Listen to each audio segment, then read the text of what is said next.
Hello, friends. So we'll be joined by Mr. Wayne Headley in a moment here for a special session on networking, actually, and some really cool technique that Wayne introduced to me personally, and I shared with you. And I would love to hear from him how he found out about it and learned to do it. All right, we're gonna go back to the music until Wayne joins us.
Hayatu Sajan Part 2.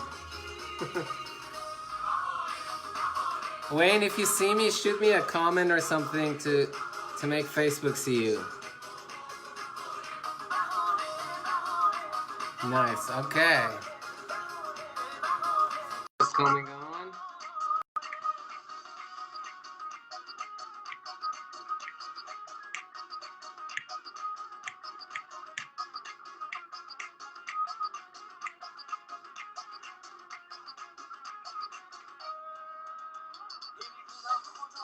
Yeah, Wayne, I see it says adding, so we'll give it a minute.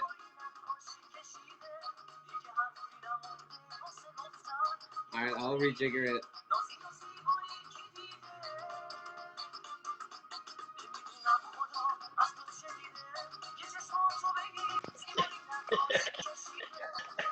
I'm sorry, but wait. What do you think? I was like, man, I'm jamming to this It's music. gonna I'm drop like, right now. It's gonna drop right now. Oh, hold on. This is the low ebb of the song. We'll wait for the high ebb. Okay, Persian music, Wayne, is just like right shoulder, left shoulder, right, left, right, and then you can have your hands up and left, right, left. It's perfect. You got it, man. You got it. I want to throw in a few rules. It's very easy. It's left, right, and then you can double. Like you can do double right and then double left and do circles, but it's very symmetric and easy. I love it. We call that keeping it tight. We gotta keep it tight.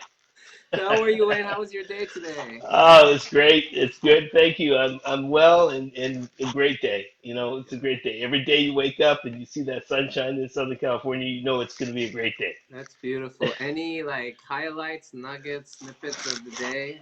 It's amazing because I spend a good part of my day always mentoring, talking with young entrepreneurs and sort of keeping them fired up and keeping them focused and on task. And so any day I get a chance to do that and fill a part of my day with that, I'm always energized by it. That's how you stay young. That's how you stay involved and engaged. So yeah, I had a great day today. Had a chance to do that a couple of times. It's awesome you say that. I honestly learned that myself this year. Like all my life, I was like people like Obama or JFK or someone that talked about giving or public service. I always felt, what do they mean? Like it fulfills you or it gives you energy. But when I started doing it, it literally gives you energy. Like it's Yeah, not like I'm not even doing it for others. I'm doing it for me because I feel amazing afterwards. So it's just amazing how it you works. know, I try to say to people, it's a kingdom principle. And again, people have different beliefs, but there seems to be a universal understanding that you can't outgive the creator. So the more you give, the more you get. It's just a natural flow. And when you find yourself giving to people, you just automatically receive. And it's not always a tangible way that you can explain to people why you're receiving, but you know that there's something that gives you greater force, greater energy, and attracts more from you. And the more you give, the more you get. I So 100% agree. I say networking is about giving, not receiving. People get it that's it. backwards. That's exactly it. I mean, it's one of the challenges that we have today, in that people think with all of these platforms and with all of these people out there that somehow that you just have to get all of these sinews in the net and you're good to go. It's one thing to have a net, but it's another thing to have a net that when you catch something, it doesn't break, Yeah. because that's the essence of it is you catch a lot, but if your net breaks, then you lose part of your catch. So you want to build a strong net. You just don't want to just have a net, Put the So net in the put the work in the network. I love that. put the work in the network. If you ever go to a fishing community anywhere by the sea, you'll see fishermen mending their nets. They're constantly mending their nets. They're tending to their nets, and it's like there's probably as much time and effort that goes into taking care of the nets and making sure that the nets are strong as there is in doing the fishing. A lot of times, if you've ever done some fishing, you're just waiting. Yeah, yeah, yeah. You're just waiting. What a So, beautiful yeah, image. Wayne, let's get us started with for anyone who's watching, you and I have actually never met live before. This is the first never. time, and I love to start there because a lot of people hear networking or whatever, and they're like, "How do I even start?" Or they make it such a big thing, like, "Oh, like Oh, one day I'll yeah. set aside enough time to write enough LinkedIn articles to get enough followers."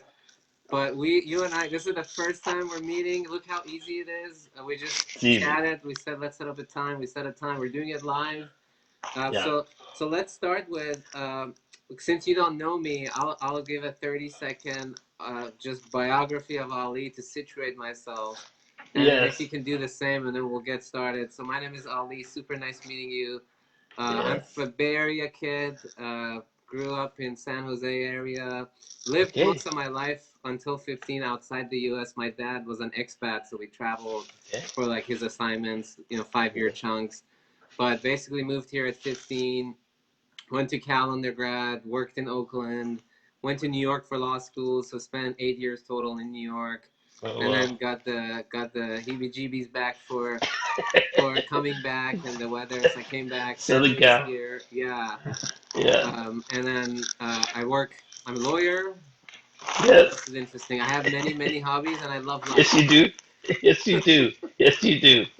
Well, I love that about you. It's amazing because there is this ability that even though you meet somebody for the first time, you feel like you've known them for a long time, and that's, I think, the sense is for you. I'm your older brother because I don't see any gray on that chin yet, so I can claim to be your older brother. But my name's Wayne Headley, and I am the middle of 6 children born to Randy, or we would call him Major Headley. My father was the first black dental officer in the Canadian Armed Forces. Oh, So we traveled a lot across Canada, spent a little bit of time in Europe as well, and mainly grew up, I guess, through my teen years and into my young adult years in Calgary, Alberta, Canada. okay, And my vocation, my passion was volleyball. That's what I okay. thought I was going to do. That was Calgary was the host of the national team. I thought I was going to play volleyball, but my career ended early with injuries, and in actual fact, I dropped out of school and thought, this isn't for me.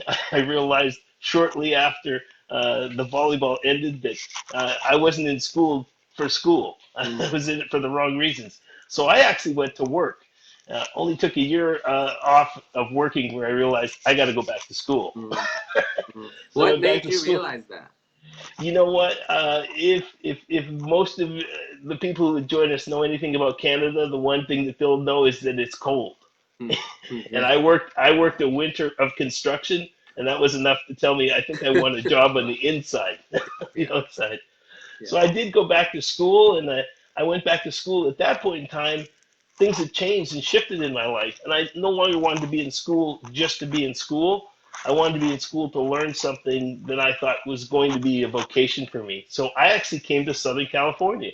I ended up being an import, came to Southern California, went to fashion merchandise school, a school called Brooks College in Long Beach, California, to attain my certificate in fashion merchandising. And then I went from there, but because I was a student, I couldn't stay in the U.S. So I went back to Canada, and that's where I started my career, both in fashion and in entertainment, and really it took off from there. I've done many, many things. The one thing I knew when I came out of school is that I was an entrepreneur and that I wanted to start my own businesses. And I have done it several times. I've owned manufacturing businesses. I was one of the first, with my wife actually, who went and got a degree in fashion design. So we seemed like we had this gift mix that came together at school. And we started a manufacturer. We were some of the first manufacturers of what we call lifestyle clothing, the stuff that you see in Lululemon today. That's the kind of stuff we You were pioneered ahead in of your Canada. time.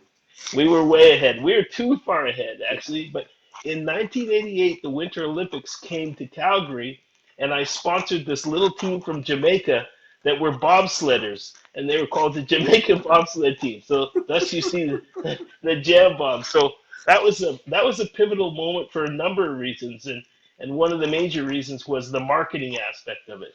Um, my wife handled all the design, and she was the one who featured these beautiful suits that she put on the Jamaican bobsled team. And then I handled the marketing. So they didn't even have a sled when they land up in Canada. And a lot of people may have seen the movie Cool Runnings. It was just Yeah, kind of a loose adaptation.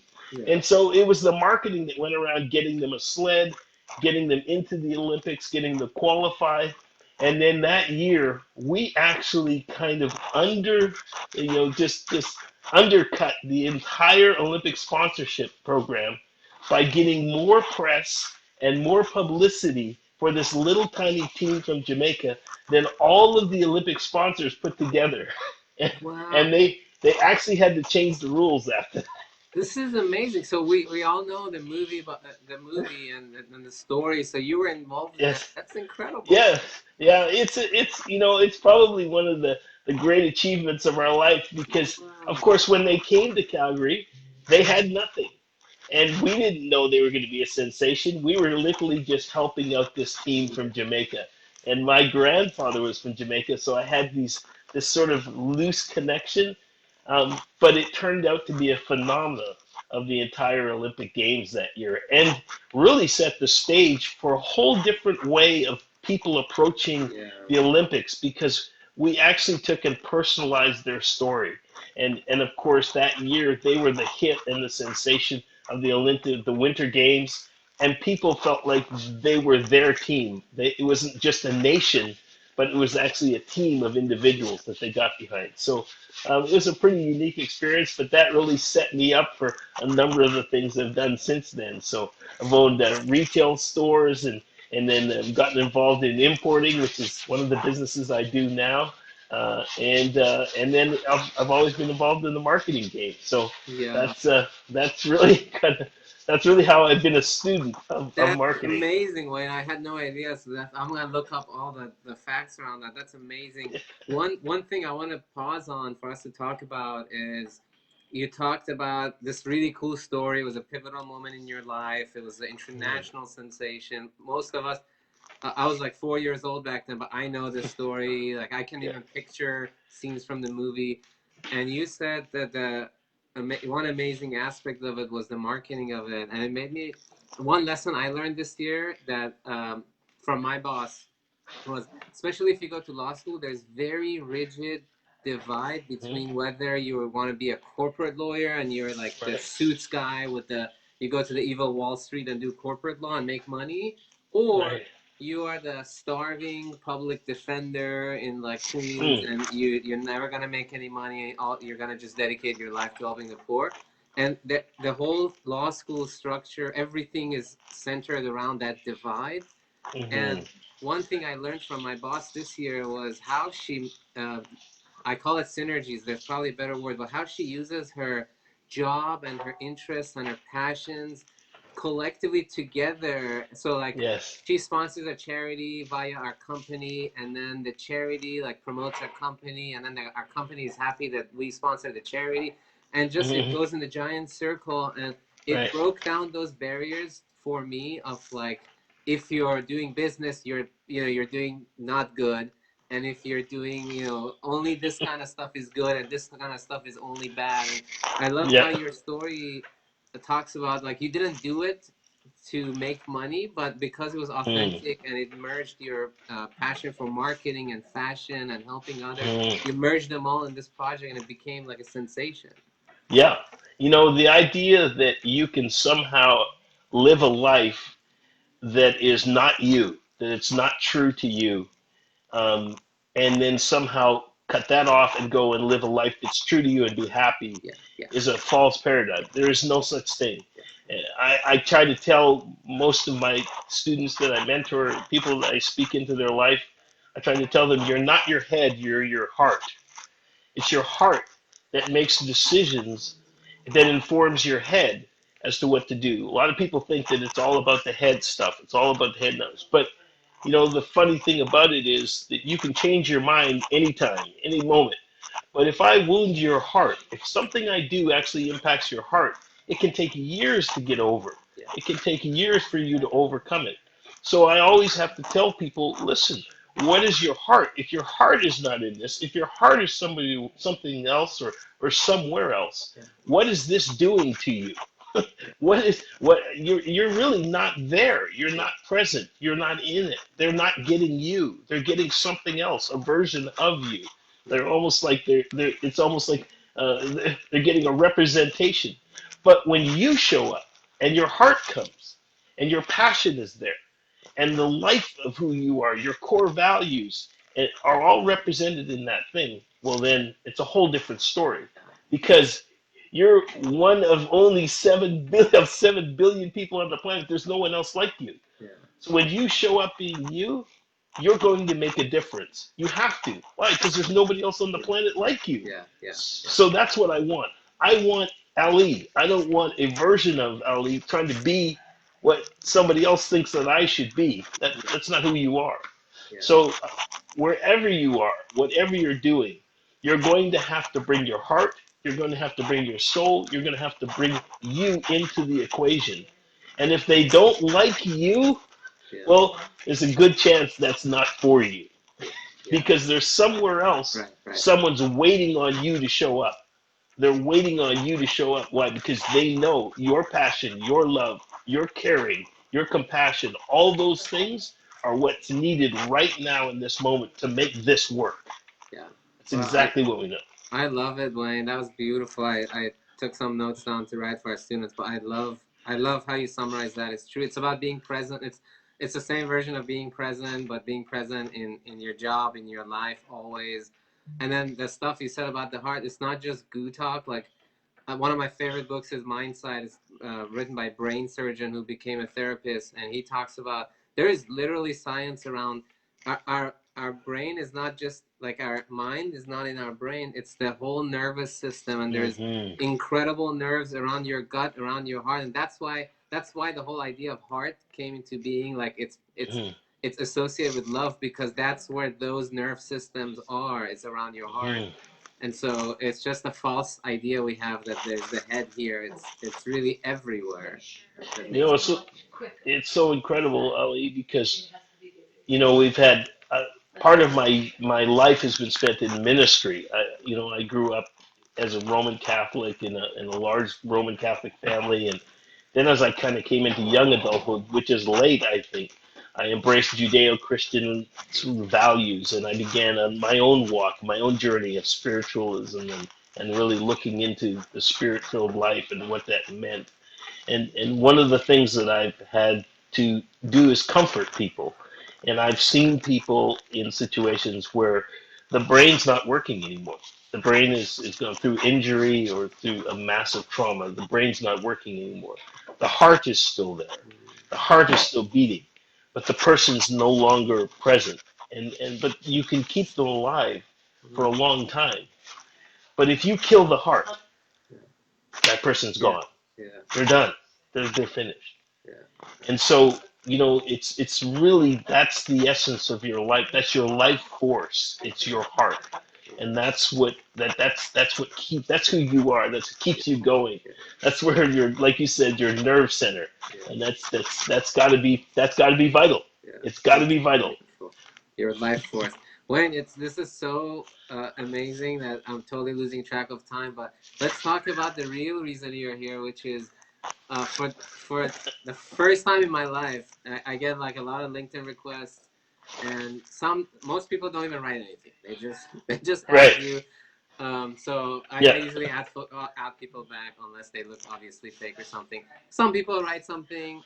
Some people Sure. write better things, but I had never seen anyone send a video clip, and I immediately came that same day, posted it in this group because I thought it was a genius idea, and I think no one else is doing it yet. So this is the right time to do it. And I told my students because I get so many questions. Another thing about law school is the way you get jobs at these firms is there's a job Mm. fair. So there's a fair, Yes. 60 law firms come, and then you bid for your top 10, but you only get matched with like 2 interviews of the 10 you Right. wanted, and then maybe you don't even get that. So a Hmm. common question I get all the time is, I really want to interview at X place, but I didn't get Hmm. matched. What do I do? How do I get in? And I used to Hmm. tell people the old stuff about like, find people who work there on LinkedIn and add them.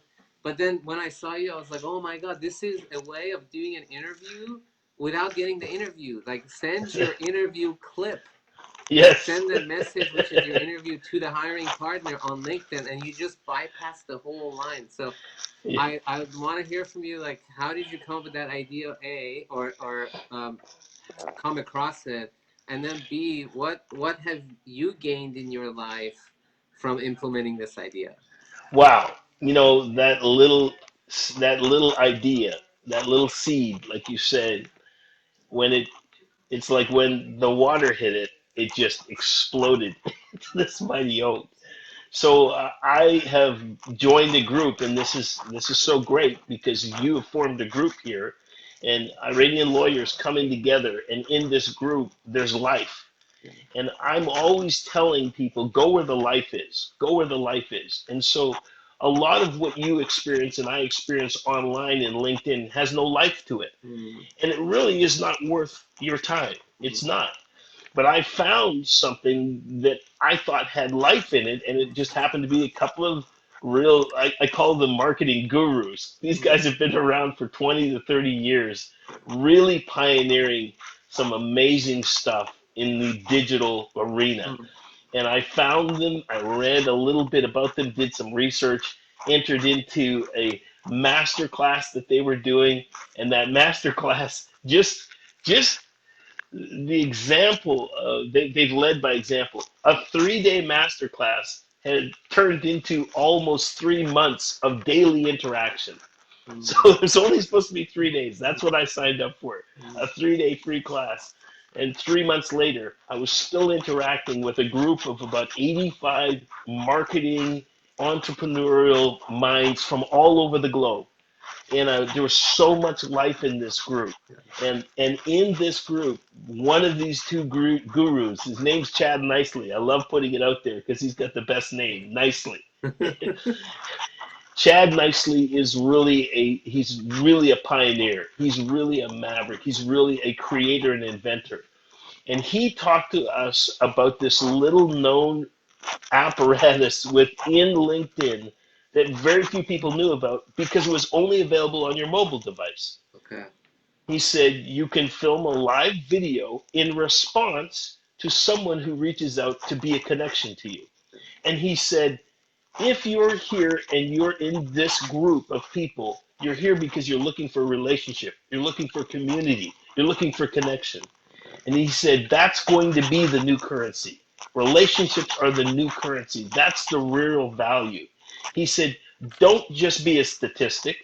Don't spam people, even though you are in the network and in the marketing game. Don't ever do that. He said, build relationships with people and start right from the beginning because how you start is often how you'll finish. And he also says this. He said, where you start is never where you're going to end up. It's always going to be different. And so he introduced us to this method of hitting the video, and recording a live video on the spot, no longer than 30 to 40 seconds. 40 seconds maximum length. He said try to keep it to 20 to 30 seconds or less, and just introduce yourself to the person who you just connected with and see what happens. And I wish I could scroll through all of the responses, Ali, because you're one of my top, but I've had some priceless responses to it. And most of the people who get it, I love to say, they're all young because it's the young ones who get it. They think it's brilliant. Yeah. And they realize this is a breakthrough. Yeah. This makes me different from everyone else because now they get to see me. Yeah. It takes courage to do it because at first I wasn't comfortable with it. I don't think anybody is. Yeah. And it takes a certain amount of self control and discipline because you only have about 30 seconds. If you ramble on and you say a bunch of stuff that doesn't matter, you lose the impact. So it's really through Chad that I understood and saw this, and I began to use it. Within the first, I would say the first 3 weeks, I'd sent out over 300 videos to new connections. And the rate of the videos now, the return rate it's been incredible. The number of people who have wanted to connect with me now beyond that first video. What do you do? How do you do this? Can you show me how to do this? All these things. And again, I'm not pitching anything, although I help people with marketing. That's what I do. But that relationship starts with such authenticity that they're like, okay, there's the one thing that I'm looking for. And this, if you write down anything else, you can write this down. I say this all the time. Relationships travel at the speed of trust. Yeah. And once people feel they can trust you, they enter into a relationship and boom, you're off and running. So the video establishes both relationship and trust. And those two things are really what I've seen have been a catalyst to this kind of a meeting, you and I today. This is as a result of that. And it's authentic. It's real. We've gotten rid of all the stuff that's up there in the way of the platforms that are out there that claim that you can like something or you are a friend. Yeah. This goes beyond that. Breaks right through that. And Wow. that disappears, and here we have it. We're face to face. Yeah. Yeah. It's funny because I think you came across my sister's profile through me too, I and did. she independently reached out to me one day and was like, "Oh my God, someone just added me and they sent a video. It was so cool." So, and Well, you got two Asaris with one. I loved it. You know, I've loved being a part of your network because immediately I was like, wow, what value I've received from your posts, from your interactions. And let me tell you something, brother. Your vulnerability online is rare and it is much appreciated. I read your stories and I know they're authentic. I know they're coming from the heart. You share things about your family. You share things and connections that are just so far beyond what anybody is doing really online, but it's the substance of which people search for online. Yeah. You just don't need a lot of candy floss. You don't need a lot of things that mean nothing. Yeah, you want something. we underestimate people. Like Mm.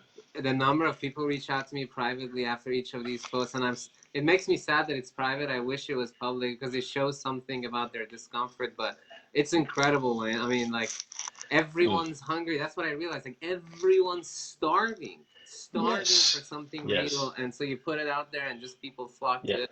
Wayne, I also want to be real with you because I'm always Mm. trying to improve and lead by example. So I'll be more vulnerable. Um, Mm. so I, because like your profile was not the typical profile I get, and you have the dreads, and you have like super happy picture, and it's your head is to the side. There Yeah. was a moment, a split second thought in my head where I was like, this person is fake, or what is this? This is not like the others. And I'm glad you sent me the video because it showed my own prejudices to me. So when I watched your Right. video, I was like, oh my God, like I'm so stupid, racist, prejudiced, whatever the word is. And I erased it because A, I want to come clean and I felt really guilty and bad. And B, we're in a group of Iranian lawyers, and there's a lot of us here who have like long names or weird names or or have that initial prejudice against us, and to get Yes. into the room for interview. So when I Mm. saw your video, I wondered if this is also a great technique to, and whether that had any part in your decision to do this, or whether you have consciously realized that it helps in that aspect of breaking down the prejudices that people, even people like me that I consider myself woke, I definitely had that inkling for a second until you resolved it for me. There's a couple of things that go into a mindset. And one of them for me is I grew up in Canada, a very different atmosphere than the United States.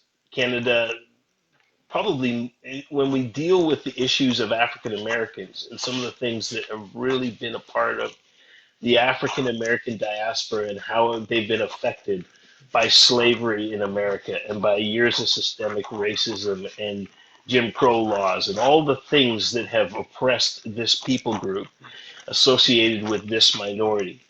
A lot of those things, when you run into people of Afro descent in other areas of the world that haven't gotten that sort of association with the history, they live under what I call a different spirit. Mm, There's a spirit of freedom. There's a spirit of liberty. Even when I'm within African American culture in the U.S., mm, they're like, "Where are you from?" mm, mm, They're asking me where I'm mm, from, and I know that there's so many things about African American culture that are so foreign to me. I mean, they just are mm, because I just didn't grow up within mm, that culture. We grew up as a minority family who was always pretty much in my growing up the only color family of color, and so it was just a part of who I was to grow up in that environment. And then I had a real strong identity that was imparted to me from my parents. And my father obviously must have undergone tremendous prejudice in the position that he was in and that he attained. And even in his story, which we won't go into, but it's clear that racism played a part in stopping him from advancing to higher levels of rank within the context of his vocation. So although there was prejudice there, our parents did not allow us to be under that spirit, but we were somehow over it. mm, That it wasn't our problem, it wasn't our issue. It was going to have to be the problem and the issue of others. The fact of the matter is, if I start by changing my hair, or I start by bleaching my skin, or if I start by changing my name to suit you and to suit your feelings of what would make me presentable to you, you could change your mind and tomorrow that won't be presentable enough. So I've realized this is who I am. This is how I walk. The name that I've been given is my name. mm, And as unique as I am, you are the one who misses out, not mm, me. mm, And when you are able to break off and break free of that spirit that tries to keep you and I from interacting, look what happens. mm, We suddenly tumble into something that opens up a whole new world for us of joy. And in that joy, there's freedom.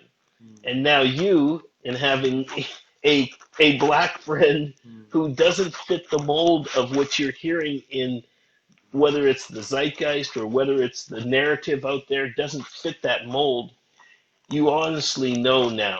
It is a perception, it is a mode of, or it is, I don't want to even say a modality, it's a way of thinking more so than it is a reality. mm, Reality is that people think that lawyers can be cold, lawyers can be unfeeling, lawyers are in it for the money, lawyers, and you couldn't be any more deceived mm, than mm, if I were to look at you and just say, well, you must be from another place. You're not from America. No, you're born, raised here, wrong again. And so it's listen, it is very much a part of the narrative out there to divide and to separate. People want to attribute it to a party or to a person, and they say it's bigger than that. mm, mm, It's bigger than that.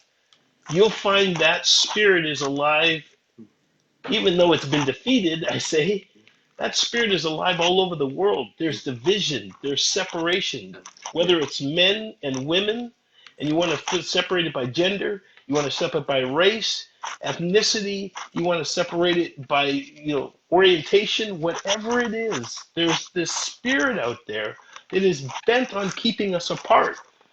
And I say this, why is that? Why is that? I say, well, because the point of agreement is the point of power. If you and I agree on anything, we can pretty much do anything we set our minds to. If we decide that we're going to actually not agree and pull in opposite directions, we'll either not move or one will win and one will lose. The way we win is when we actually come together in agreement and we decide to go in the same direction.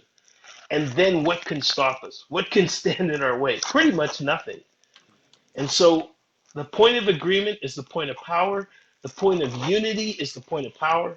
And I feel there's always this force trying to disunify, whether it's in marriage, or it's between parents and children, or it's between siblings, or it's between cousins, or it's between ethnicities. There's always something out there that's trying to pull us apart. Because together and united, it seems like there's nothing that could stop us. The Bible has an interesting story. It says at one point in time, the people all came together in one place in such a way that it says that the God of heaven said, let's go down and see what it is that they're up to. Because they seem to have come to an agreement. And the Bible tells the story of how suddenly in that place, they confused them by changing their languages. And so suddenly it was like babbling to one another. They couldn't understand each other. And from that place, they just broke up and scattered across the earth. Regardless of what you believe, we still live in Babel. We still have trouble communicating, understanding each other with different languages and different colors and different faiths and different beliefs and all that kind of stuff. And if we want to focus on the things that divide us, I say that it'll be very unlikely that we'll come to a point of agreement and come into that position of power that can actually move and change this world.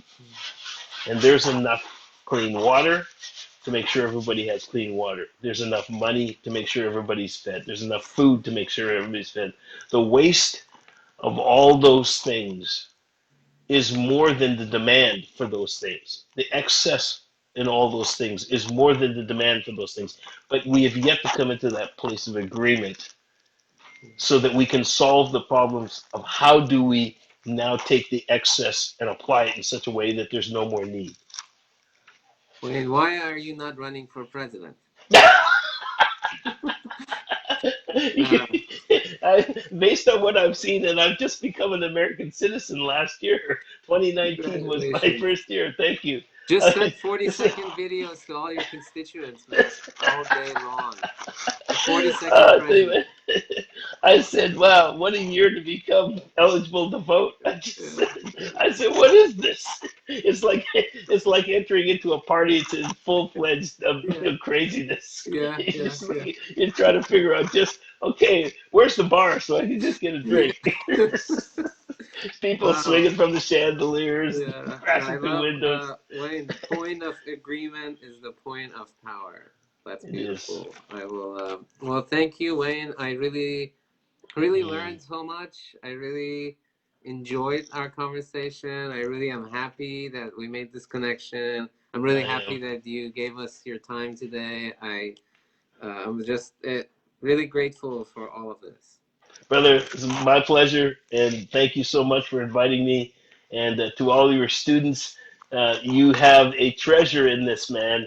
I hope you take advantage, full advantage of it. So thank you, Ali. Be well, be safe, my friend. Thank you, and have a fantastic evening. You too. Bye Take bye. care. Bye now.